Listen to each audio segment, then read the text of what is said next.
नमस्कार मंडळी, मी दीपाली स्टेशनमध्ये तुमचं स्वागत करते आहे। तर आजचा मेथड आहे, आपण व्यू लुकअप शिकणार आहोत। तर व्यू लुकअप कसा लावायचा, बरेच लोकांना असं कन्फ्युजन आहे की व्यू लुकअप खूप हार्ड आहे। ॲक्च्युली त्याचे फॉर्म्युलाज आहे, पण ते कशा प्रकारे सॉल्व केले जातात, त्याचे काही असे गोष्टी आहेत जे पटकन असे क्लिक होतील आणि त्याच्याने आपण व्यू लुकअपचा फॉर्म्युला खूप इझी वेने आपण सॉल्व करणार आहोत। तर आज मी पुन्हा तुमच्यासमोर व्यू लुकअप यूज करून हा एक्सेल शीटमध्ये ती ट्रिक यूज करून दाखवणार आहे। तर अशाच टिप्ससाठी माझ्या चॅनलला लाईक शेअर सबस्क्राईब नक्की करा। मग आपण व्हिडिओला स्टार्ट करूया। तर फर्स्ट माझ्याकडे एक शीट आहे, त्याच्यामध्ये इथे नाव आहे कस्टमरचं, देन मोबाईल नंबर आहे, कस्टमरचा ॲड्रेस आहे आणि पिनकोड आहे। तर ह्या टास्कमध्ये मला ना अपडेट टू ॲड्रेस लिहिलेला आहे, म्हणजे मला इथे ॲड्रेस अपडेट करायचा आणि पिनकोड अपडेट करायचा आहे। सेम शीट माझ्याकडे रेडी आहे ह्याच्यामध्ये। इथे माझ्याजवळ आहे कस्टमरचं नाव, नंबर, ॲड्रेस विथ पिनकोड, हे सगळं माझ्याकडे रेडी आहे। तर ह्या शीटमध्ये घेणं तुम्हाला असं वाटत असेल की ह्या शीटमध्ये मी कॉपी पेस्ट करू शकते, पण इथे तुम्ही चेक कराल तर इथे नाव वेगळं आहे कस्टमरचं आणि इथे नाव वेगळं आहे कस्टमरचं।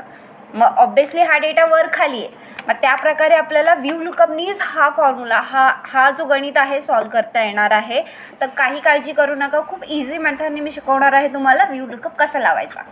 फर्स्ट आपण काय करूया, इथे क्लिक करून इथे इक्वलवाला ऑप्शन क्लिक करूया, देन VL टाईप करायचं आहे and then tab button type करायचं आहे। ऑटोमॅटिकली तो फॉर्म्युला येतो तिकडे आणि प्लस तुम्हाला तो तिकडे ब्रॅकेटही मिळतं। ब्रॅकेट आल्यानंतर तुम्हाला फक्त इथं फोन नंबरवरती क्लिक करायचं आहे। भले ते हाईड आहे पण फोन नंबर तर फोन नंबरच आहे, आणि फोन नंबर कसे हाईड करायचे हे पाहायचं असेल तर आधीची व्हिडिओ पहा, तुम्हाला त्याच्यामध्ये कळेल की फोन नंबर कसे हाईड्स केले जातात। तर फोन नंबर घेतल्यानंतर आपण इथे कॉमा यूज करतो आहे, देन परत अल टॅप करून दुसऱ्या शीटमध्ये जातो आहे। देन इथे फोन नंबर आहे B कॉलम आणि C कॉलम आणि D कॉलम, म्हणजे आपल्या ज्या कामाच्या कॉलम्स आहे ना ते C आणि D आहे।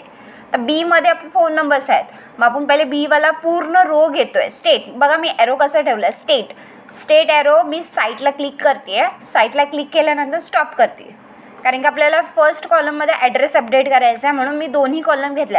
आता दोन कॉलम घेतल्यामुळे मी ते कॉमा 2 लिहिते। कॉमा 2 लिहिल्यानंतर तुम्हाला खाली व्यू लुकअपचा फॉर्म्युला येत असेल, शो करतोय ना तुम्हाला व्यू लुकअपचा फॉर्म्युला काय आहे तो। त्या प्रकारे जायचं नाही आहे, खूप गोंधळून जाणार तुम्ही, त्यामुळे मी सांगते त्या टिप्सनीच जाऊया आपण। तर 2 लिहिल्यानंतर तिथे परत आपण कॉमा देतो आहे आणि इथे ना ट्रू अँड फॉल येतो आहे, म्हणजे चुकीची आहे की बरोबर आहे मेथड। तर 1 - 1 0 होता, तर इकडे आपण 0 प्रेस करूया, ब्रॅकेट क्लोज करूया आणि इंटर।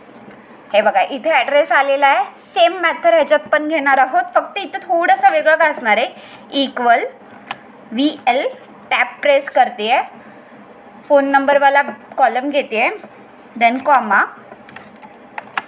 परत दुसऱ्या एक्सेल शीटमध्ये जाते, phone number, address and pin code, तिन्ही कॉलम मी घेतलेले आहेत यावेळेस।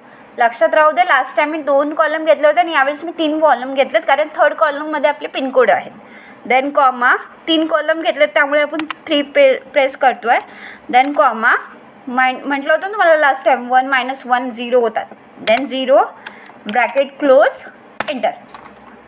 तर अशा प्रकारे व्यू लुकअपचा फॉर्म्युला लागलेला आहे, फक्त मी इथे डबल टॅप करणार आहे, देन हे सगळं खाली तसं झालं। बरोबर त्याच कस्टमरच्या पुढे त्याचा नंबर, त्याचा ॲड्रेस, त्याचा पिनकोड, हा डेटा तुम्हाला फॉरवर्ड करायला खूप इझी वे आहे। ह्याच्या व्यतिरिक्त व्यू लुकअपचा फॉर्म्युला लावून तुम्ही बऱ्याच गोष्टी रिझॉल्वही करू शकता।